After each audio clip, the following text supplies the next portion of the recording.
Hi, class. Let's take a minute to talk. I want us to talk about the discussion post. And I think it's important for us to take a minute to talk about the discussion post, seeing that the discussion post will make up approximately 40% of your overall grade in this class. So I believe it is imperative that we take a few minutes to take a look at the discussion posts.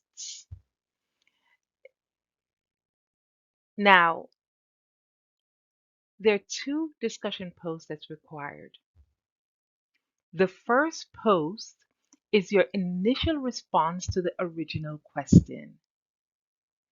It must be submitted on a different day to the second post. Your second post is a response to any pair. It can be made on any different day to the first post. Once you access the discussion threads, you will notice that you will not see anything. You will see a blank. The reason you will see a blank is it is required that you post before you see the replies of any peer. One of the reasons for this is allow students not to plagiarize responses from their peers, but to be able to add. Now, let's take a look of a sample discussion question in terms of what could be, right? So this question asks, and of course, it's a made-up question. It asks, why should we eat vegetables, right? So if we look at response number one is a one-liner. It says we should eat vegetables because it's good for you. Does that make a good response?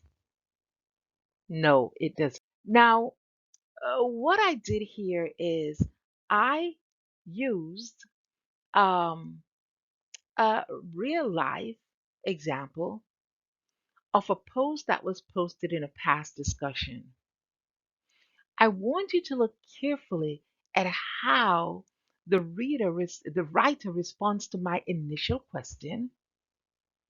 Do you notice that she didn't limit herself? Rather, she expounded. She included examples to appear.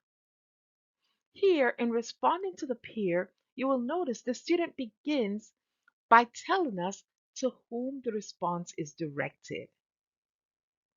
The response also includes a part of the post in terms of why the post was appealing and why what was most appealing about the post, including supporting examples. And again, look at this, textual references to support. To bring your attention to the grading rubric. This is the most important thing that is discussed here. You will notice that the grading rubric is broken down into one, the original question, two, the response to a peer, three, the inclusion of textual references, and three, spelling and grammar. If you look across in terms of the levels of achievement, you will see that the levels of achievement range from no work. So guys, I hasten to see you in the threads. Thank you. Bye bye.